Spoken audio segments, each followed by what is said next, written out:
Ce qu'il faut comprendre, au moins un étudiant en philosophie, de la différence et répétition, le titre célèbre de travail énorme de Gilles Deleuze.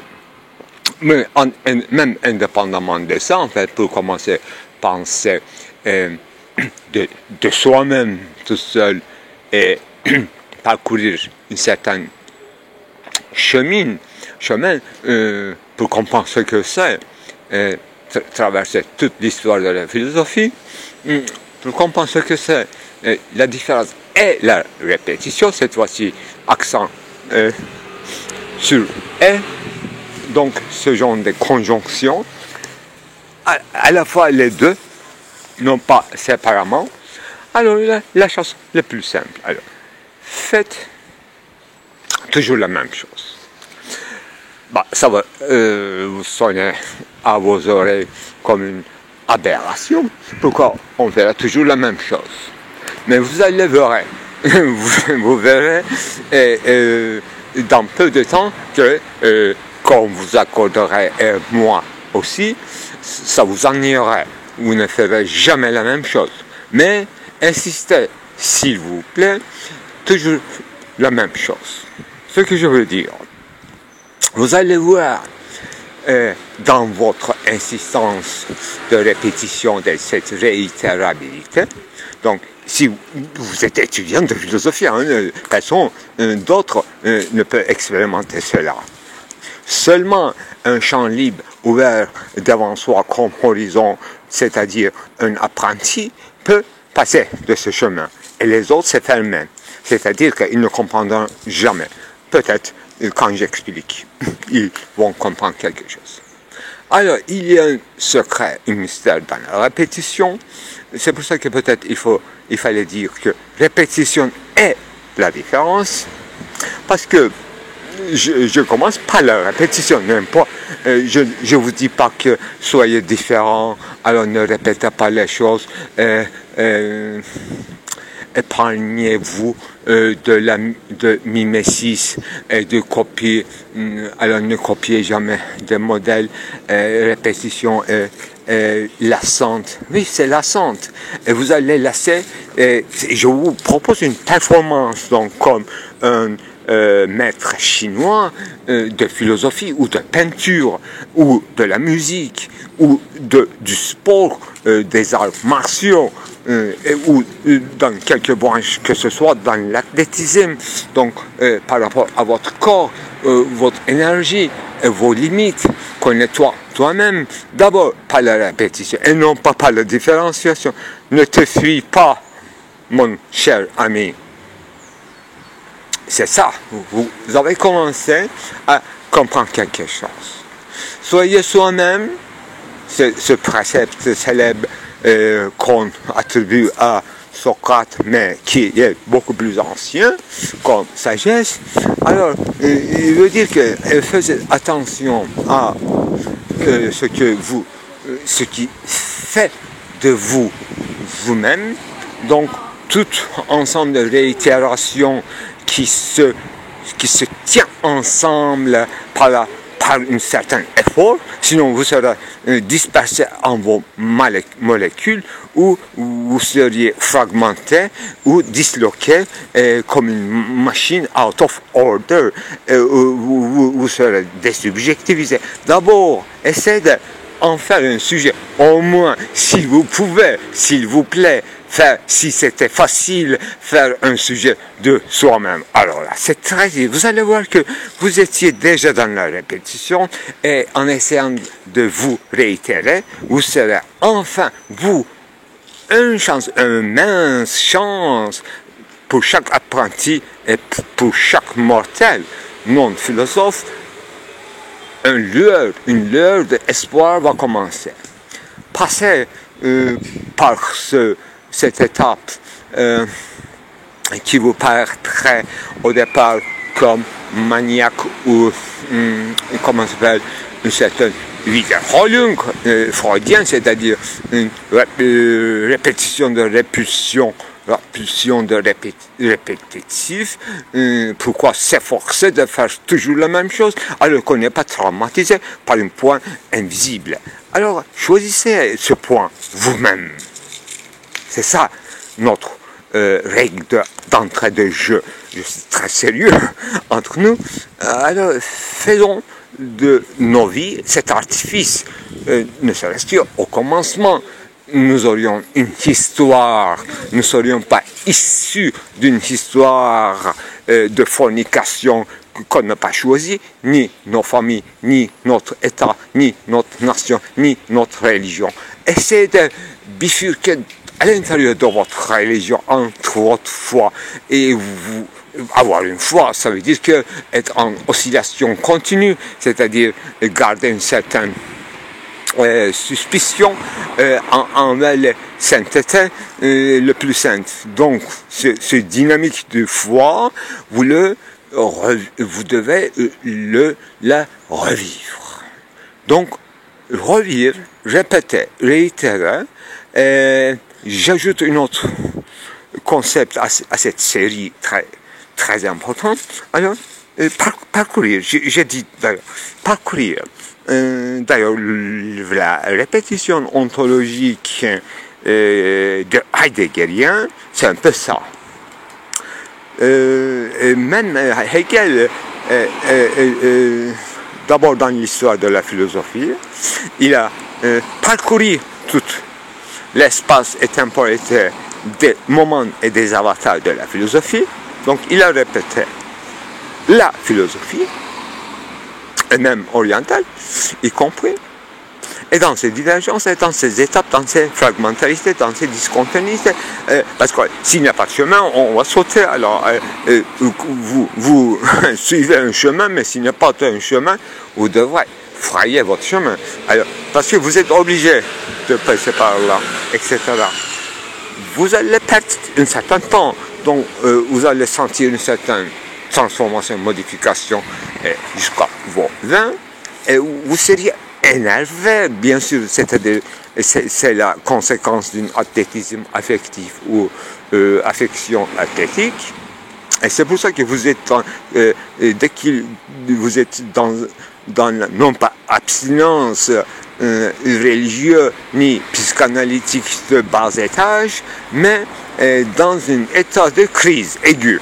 Voilà, provoquez une crise chez vous à travers cette fastidieux travail de répétition qui vous donne une dernière chance avant une dernière chance, ça veut dire une dernière chance de sortie de autobahn hitlérien, n'est-ce pas? Autoroute, avant de sortir, une dernière chance avant de sortir d'autoroute, sinon vous seriez dans le grand chemin. Alors, personne et vous-même ne peut vous arrêter. Vous serez perdu dans l'autoroute. Je suis clair et distinct maintenant, n'est-ce pas? N'ayez pas peur. Suivez-moi. Étape par étape. Parce que vous auriez témoin de quelque chose de vous-même comme différence. Et cette différence sera tellement singulière, tellement la vôtre, vous seriez enivré de la splendeur de vous-même. Vous serez un éclat dans le cosmos. Vous serez enfin l'individu indivisible, total, un bloc, une machine, un grand guerrier, un récepteur énorme d'antennes et de sensibilité et de machines à créer sans arrêt, etc. Sans exagérer qu'il ne s'agit pas d'exagération. Mais retournons au début, parce que nous sommes dans la première leçon. Faites la même chose. Qu'est-ce que ça veut dire? Vous prenez toujours le même chemin.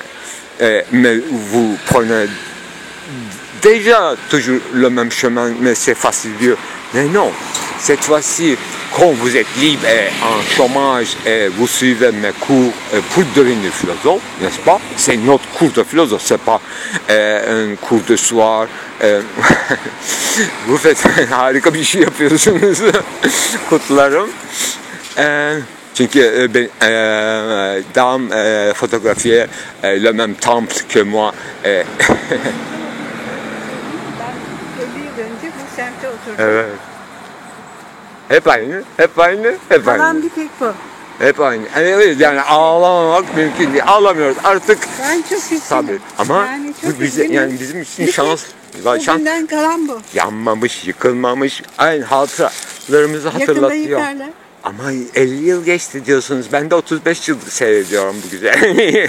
Bu bir güzellik bizim için. Bence- Baksana kimsenin fark etmemesi, Sanki eski- etrafında demirlerin Eski olmaması. bir akrabamı görmüş gibi oldum. Evet vallahi. yani ben dayımlara gelmişim, evde yoklarmış, şurada çay içebilirmişim, akşamda gelirler Dayınızın gibi hayal kuruyorum. Ha, hayalim. Roman yazıyorum burada. Anladım, O anladım. için, onun için Ben yarıyor. de 50 yıllık bir dostum. Yani. Bir tek o kalmış. Herkes ölmüş. O kalmış gibi. Öyle İşte söylüyorum. hepimizin hayallerini coşturuyor. Ben burada şimdi çocuklara ders yapıyorum. Bundan itibaren ilham alaraktan. Bu ve bunun gibi Nasıl şeyleri. bir ders? Felsefe gibi mi? Felsefe tabii ki. Ben felsefe profesörüyüm. Öyle mi? Nerede? Galatasaray Üniversitesi'nde. Çok mutlu oluruz. Yani ben de çok bu mutlu işleri oldum. çok seven bir insanım. Harika. Hatta ben o kadar Her yaş. felsefe hocam Her babamın yaştan. arkadaşını tanıyormuş da işte bir şekilde benim onun talebem olduğu falan ortaya çıkmış konuşma esnasında. Demiş ki o çocuğa 10 numara değil ben 100 numarayı bile Evet. fazla. Ben felsefe okumak istedim bana ne yapacaksın dediler okutmadım. Ne okuttular? İşletme. İşte. Arkadan da Hala çocuklar aynı şeyi yaptırıyorlar. Bir şans vermiyorlar çocuklar. Ben Vermiyorlar aynen ya. bunu Ne anlatıyorum. olurdu? Ya kendinize bir ufak tatil yapın. Ben yaptım. Fizik mühendisliğini bırakıp kaçtım. Ki fizikçi olmak istiyordum. Dedim bir sene gezeceğim. Aman şanslar üst üste geldi. Birçok şeyi aynı anda keşfettiğim bir yıl bana bahşedilmiş oldu. Başımda felsefe profesörü. Ne mutlu Emeksiz size. olmuyor, gökten düşmüyor ama ben de çalışma. şeyi sevdim. Ben 4 çocuk annesiyim. Ne 2 güzel. kızım 2 oğlum var. Hepsi tıp doktoru ve eşleri de tıp doktoru şu anda. Evet. Tabii bir zamanlar onlar küçüktü. Ortaokula, liseye falan gidiyorlardı. Benim hocam Topkapı Sarayı'nda tesbih minyatür kursuna gidiyordum ben. Hocam çok seviyor, çok beğeniyordu beni. Doktor Seyit Ünver de bizim hocamız. Siz tesip yapabiliyor musunuz? Ödüller aldım ya. Böyle. Harikulade. Şimdi dedi ki hocamız, ben dedi sizin Güzel Sanatlar Akademisi'ne gitmenizi çok istiyorum dedi. Birkaç arkadaşa daha söyleyeceğim. Şimdi oraya zaten zor gidiyorum 4 çocuk annesi olarak. Yani vaktim çok dar. Ondan sonra yapar mıyım, yapamaz mıyım? Hocam da yüreklendirdi beni, sen yaparsın dedi. Ben gittim 4 yılda orada eğitim gördüm geleneksel Türk Sanat Akademisi. Fındıklı'dakini mi? Evet. Ne güzel. Ben şöyle diyorum, Azmin elinden bir şey kurtuluyor. Şurada bir cevher varsa o da rahat tutmuyor insanı. Yani. Daha bir öteye götürüyor. Evet. Ama ben ilk kendi kararlarımı verebilseydim, Ama yine kurtarmışsınız o tesiple Ama- bir kaçış çizgisi hayatınızda ne kadar çizebilmişsiniz. güzel ifade etti. Benim felsefemin temel kavramları bunlar. Ben böyle kibarlık olsun diye kullanmıyorum. Bunlar herkes uluslararası İnanın herhalde camiada şu geçerli. karşılaşmada Allah'ın bir lütfudur. Ben sizin gibi bir insanı yakında çok görmedim. Ben kanser tedavisi geçiyorum. Bana böyle yağıyor. Karşılaşmalar, böyle kedi, köpek her şeyde anlam çıkarıyor. Paranoyak değilim. Bunlar bir yere varacak. İsminiz ne? Melih Başaran. Facebook'ta şeyiniz var mı? Ya da Var Instagram'da. YouTube'da Melih Başaran deyince videolarım Anladım. çıkıyor. İstiyorsanız Instagram'ınız var mı? Takip ediyor musunuz? Instagram'a kayıtlı değilim ama bir şekilde ulaşırım herhalde. Facebook'a kayıtlı mısın? Değilim ama ben mesela şeyi açınca WhatsApp'ı ve Facebook'tan giriliyor diyor. Melih, ben sana kardeşim demek istiyorum çünkü gençsin. Kaç Tabii. yaşındasın? Evet. Ve şimdi 60'a bu sene, bir 15 gün sonra 60'a basacağım. 60'a basacaksın. Ben de 75 Ne yaşındayım. güzel. Şöyle söyleyeyim. Ben senin ablan sayılırım. Eski zamanda olsa annen de olurdu. Evet. Bak Melih'ciğim sen Facebook'a ya da Instagram'a kaydolursan Siz de üye olmadan da filmlerimi izleyebilirsiniz. Ben film yapıyorum tabii ki. YouTube'da. Öyle mi? Vallahi çok Onlar mutlu oldum. Melih Başaran'ın bir sürü Çok filmleri var. istifade edeceğimi de düşünüyorum. Şu anda resim bu. Sık sık değiştiririm. Şimdi ben Dilek Taşçı diye Instagram'da arayacağım. 99 tane saymıştım. Şimdi daha çok artmış. Demek ki bu isimden çok var. Aklında olsun. Bulmak zor olabilir. Tabii fotoğraf hatırlarım da bayağı bir zaman vermek Yani en gerekiyor. azından şu mavi gözleri görürsen yani hatırlarsın. hanımefendi. Tamam mı canım Biz benim? şimdi şeyde oturuyoruz. Bu Erenköy benzin istasyonu Shell Güneş Koleji vardı ya. Onun Ben sokağında. evlendiğimde orada oturdum. Ne sokaktı orası ya Rabbi? Şahin Değil. Dur söyleyeceğim. Sultan Sokağı'nın yan sokağı işte. Evet. Durağın adı Sultan Hemen Sokağı. dur bakayım. Ay nedir? Ben de hatırlayamadım. Tam benzincinin arkasında kalan sokak. Bu tarafa doğru değil. Bizimki koleje doğru olduğu için. İşte Sizinki koleje, bizimki bu tarafta. O zaman tarlaydı oraları. Bu güzel köşkler vardı. Şimdi o köşkler yok maalesef. Ben bu mevsimde oradan nergis toplardım bahçelerden. Çünkü o civardaki insanlar tanıyorlardı. İnsan yoktu çok. Herkes Evet. yazlığa geliyordu o zaman. Biz 1980'de buraya taşındık. Ben size Siz daha söyleyeyim, eskisiniz. 1967. Biz çünkü karşının çocuğu derler ya. Aynen. Beyazıt, Laleli, Aksaray. Köken o orası. Evet. İşte. Evli misin? Ben bekarım. Bekarsın. Çok değerli bir insansın. Teşekkür Türkiye ederim. için Yani mahallemizde böyle Sizin gibi herkesle keşke- konuşmak isterim ama kimileri yanlış anlar, kimileri benim için fark etmiyor. Anlayanlarla zaten buluşuruz. anlayan kaç kişi buluyorsun bilmiyorum. Evet. Ben bulamıyorum. Öğrencim var benimle yaşıt. Düşünebiliyor musunuz? İnanırım. Bütün yıllarını ticaretle geçirmiş, bırakmış. Şimdi parlak bir öğrenci. Yani öyle laf olsun diye yapmıyor. Ben not almak istiyorum. Çünkü Tabii yani insanız. lütfen Beşer, siz daha böyle atiksiniz, elektronik ortama benim gözlerimizde bayağı şey. öyle mi yavrum? Şu an Nerede tedavi görüyorsun? Medikal Park, Medical Park. Evet. Göztepe E5 Evet. Evet. Orada tanıdım. böyle hemen neyse Benim kızım 20 dahiliye uzmanı, bir kızım nöroloji uzmanı, onun eşi romatoloji. Ondan sonra bir damadım da ortopedi uzmanı. Bir ihtiyacın olursa bana her zaman söyleyebilirsin. Ben Ben telefonumu alayım en iyisi. vereyim. O daha güzel En olur. kolay o. Şeyi açamadım.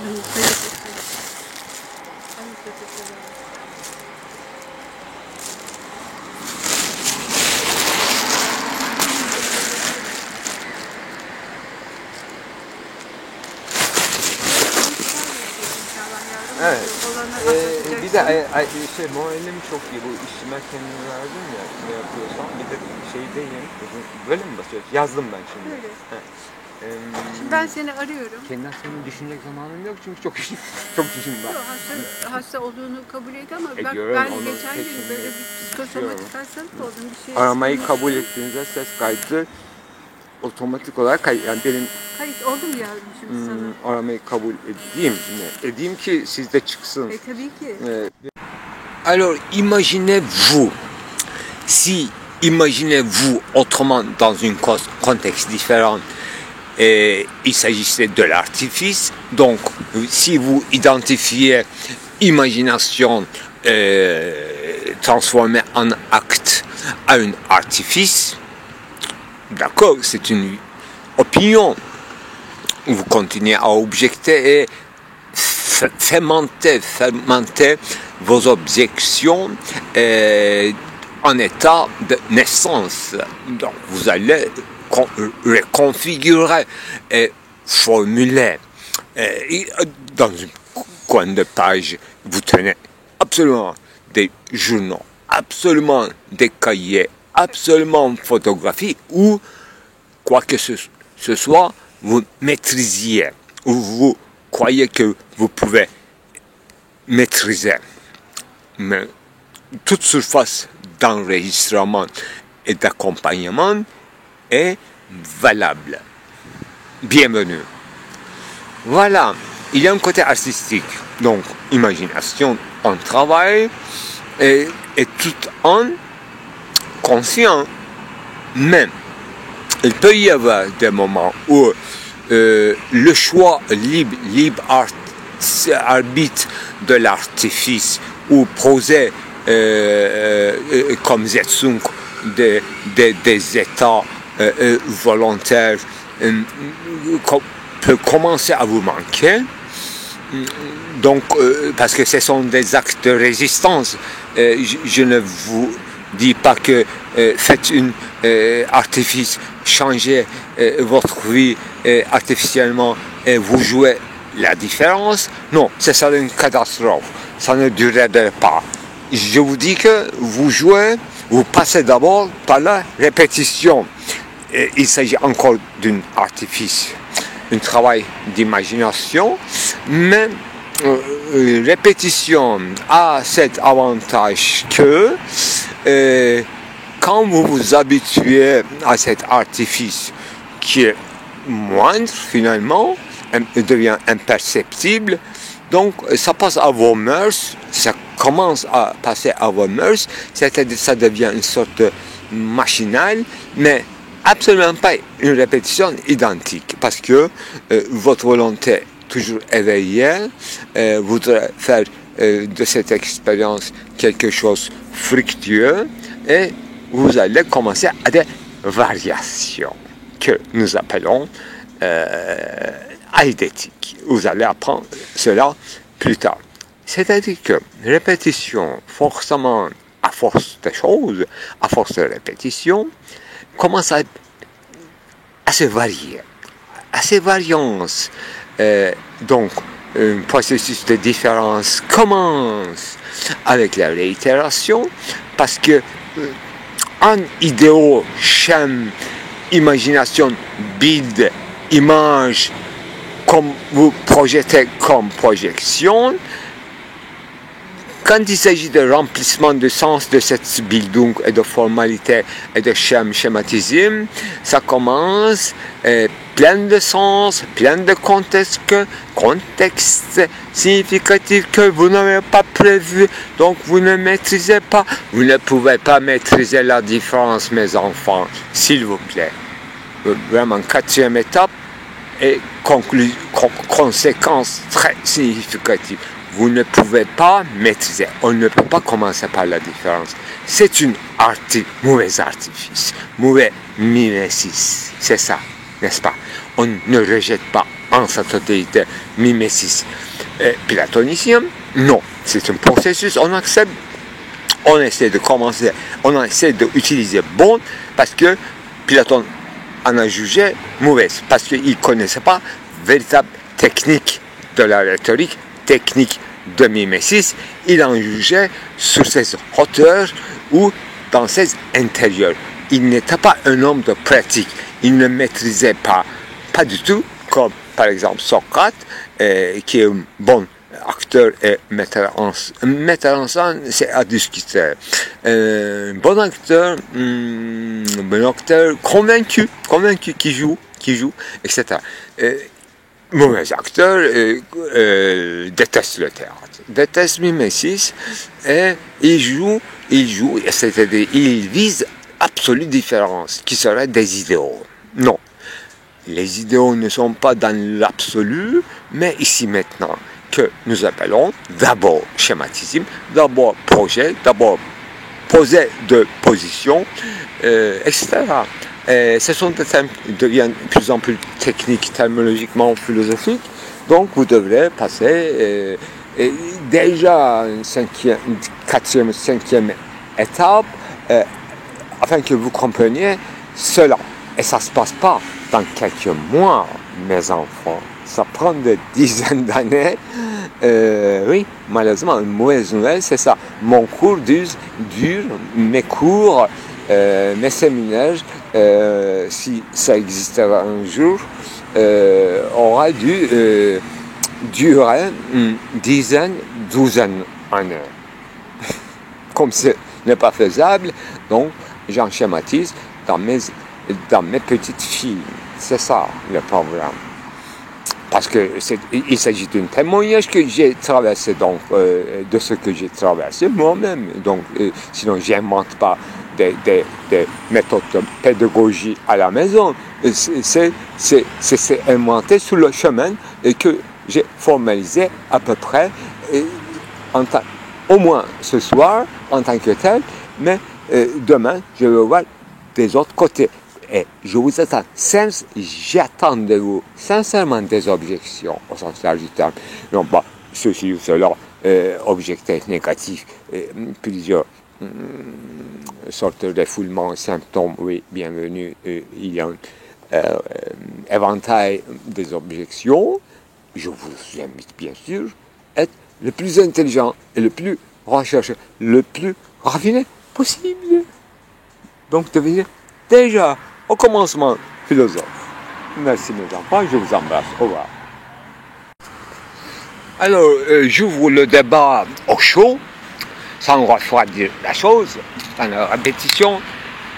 Là où les muscles sont réchauffés et l'émotion étant de me comprendre et vous-même vous comprendre. Ce que je voulais dire, en fait, avec cet exercice, non pas de yoga, mais une philosophie vraiment, non pas corporelle, non pas spirituelle, non pas chinois, non pas bouddhiste, non pas européen, non pas de Moyen-Orient, babylonien, ni égyptien, ni hébreu, ni arabe, mais tout ça à la fois, finnois, disons finnois, oui, normand, celte, gallois, Zoulou, Sioux, Esquimaux, Turcs, Mongols, surtout Mongols, et on revient au Tibet, Tibétain, etc. Tout revient au même dans ces différences fragmentaires. Et heureusement qu'il y a cet espacement et heureusement que nous avons une impression que le monde s'étale dans une série indéfinie et nous n'avons pas englobé dans sa totalité. Le jour d'aujourd'hui, nous croyons le pouvoir faire. Alors, ce que je voulais dire, habituons à cette artifice pédagogique, ne serait-ce que pédagogique. C'est-à-dire, au commencement, j'ai commencé à faire, c'est seulement mon expérience proposée, uniquement ouverte aux apprentis philosophes, donc aux étudiants réguliers ou amateurs de la philosophie en général, au sens large du terme. J'accepte bien sûr les psychologues, sociologues, historiens de l'art, politologues, et même école normale d'administration de la rue Assas, et même les fascistes qui ne sont pas innés mais contagieux, alors ils sont bienvenus, et les communistes, ex-communistes, et ceux qui n'ont pas d'opinion. Surtout mon aiguillage et ma chasse à Hamasson concernerait, comme chaque orateur, n'est-ce pas, les sans opinion, les perdus, les plus perdus, les schizophrènes, les paranoïaques, etc. Les marges qui déterminent le sens. Alors, j'ai dit je propose une artifice, c'est-à-dire que vous croyez d'être né d'une détermination presque innée, sans choix. Alors, je vais vous proposer une sorte de dernière chance.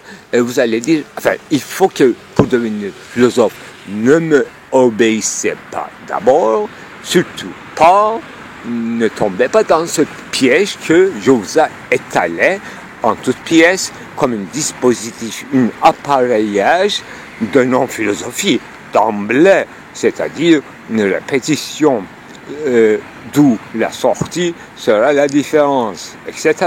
Ne croyez pas à chaque histoire qu'on vous raconte.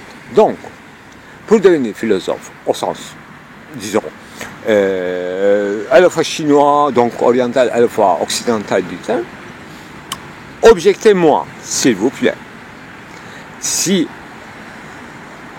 derrière vos pensées, en m'écoutant, s'il n'y avait pas de résistance, s'il n'y avait pas une grande d'objection, alors vous ne pouvez pas passer par la première étape de mon expérience.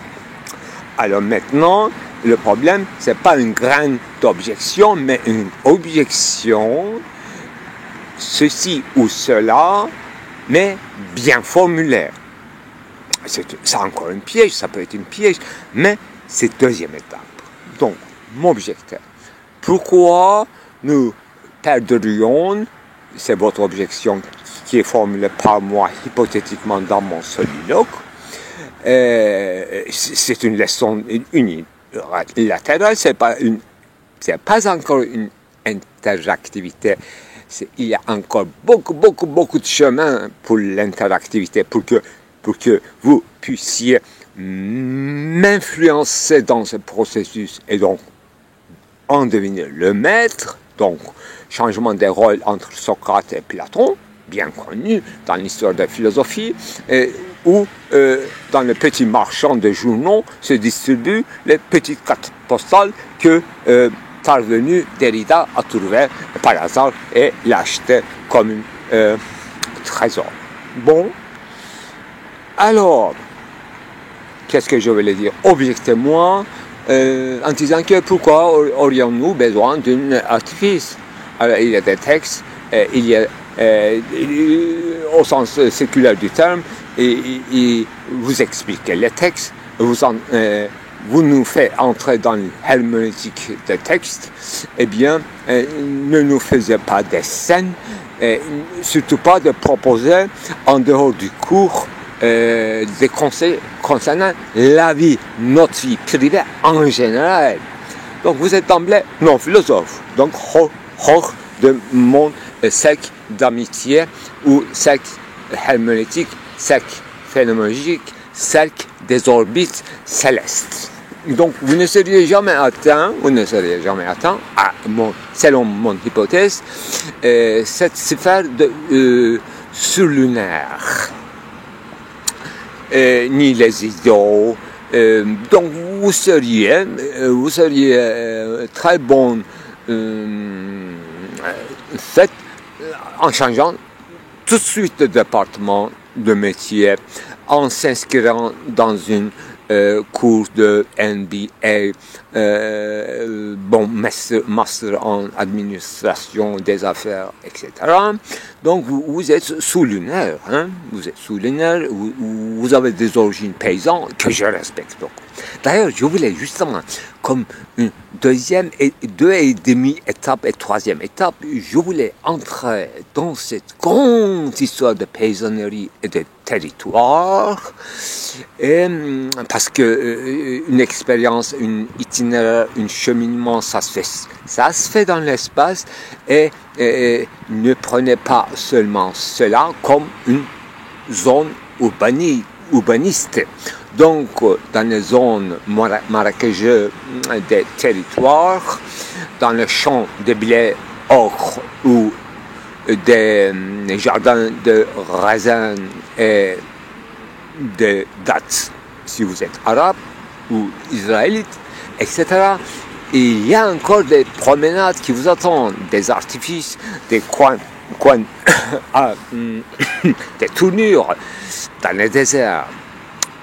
Pensez d'abord la terre et les paysages pour vous trouver un visage. Parce que vous êtes finalement dans ce processus un acteur, pour ne pas dire un acteur ou actrice. Vous êtes dans une école de comédie, n'est-ce pas? Actors studio. Here, actors and actrices studio. Il s'agit d'un studium, un expérimentum pédagogique. Donc, je ne dis pas dernière étape de la métaphysique, n'est-ce pas? C'est un point d'entrée, passage, etc. Bon, on revient. Alors, territoire. Si vous êtes né dans un territoire, dans une contrée, dans un village, si votre tâche était déjà déterminée par les microclimats de ce terrain vous proposez déjà ancestralement une série de tâches à accomplir.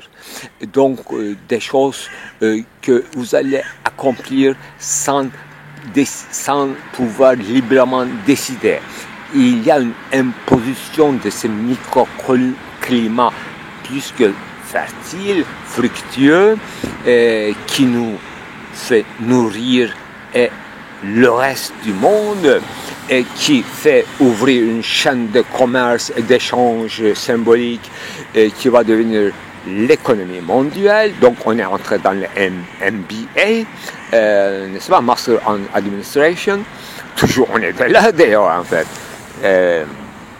Philosophie des affaires, notre truc, non pas de spéculation. Spéculation, c'est toujours, ça touche toujours les spéculations financières, et n'importe quelle spéculation, ça touche toujours finalement en retombant sur terre les affaires, nos petites affaires. Nos petites affaires sentimentaux, nos petites affaires commerciaux, nos petits échanges fructueux, nos petites pertes, nos petits espoirs de gagner, nos petites, etc. Tout recommence par ce territoire. On revient encore à la terre glavieuse. Que vous devez, dans cette troisième étape, marcher au pied nu, s'il vous plaît. C'est très important. Au pied nu, sentez vos minéraux, sentez votre électromagnétique champ, sentez les petites bêtes, comment ça s'appelle, comme cylindres et qui entrent dans la terre, qui ressortent quand il pleut, à la fois des escargots, encore sans maison. Escargots sans maison, voilà. Soyez vous-même des escargots sans maison. Vous pouvez vous acquérir des petites maisons à l'instar des escargots. Vous pouvez porter parfaitement vos petites maisons sur vos dos, mais de temps en temps, soyez abstraites de vous-même, c'est-à-dire de vos petites maisons naturelles. Vous seriez soit fils naturel, fille naturelle, soit fils reconnu législativement, soit fille reconnue par une paternité, soit vous c'est une fils naturelle, etc. Tout se joue là. Alors, essayez d'être naturel le plus possible. C'est le pente de Zeitgeist, n'est-ce pas? Il faut passer par là. Il faut se dénuder de notre détermination sociale, parce que on est dans le processus de se refaire. Restructuration. Avant la restructuration du sujet, une certaine processus de désubjectivation qui passe forcément par l'espace, donc par le paysage, donc par détériorisation de l'hygiène égalitarienne. Détériorisation. Bon, vous avez compris. Donc, sortez de vos territoires, c'est-à-dire sortez comme les petits mollusques de la profondeur de la Terre vers la surface. Changez d'élément. De l'élément liquide vers l'élément de l'élément solide vers l'élément liquide pour en passer à l'élément éthéré. Respirer. Voilà. On utilise aussi yoga.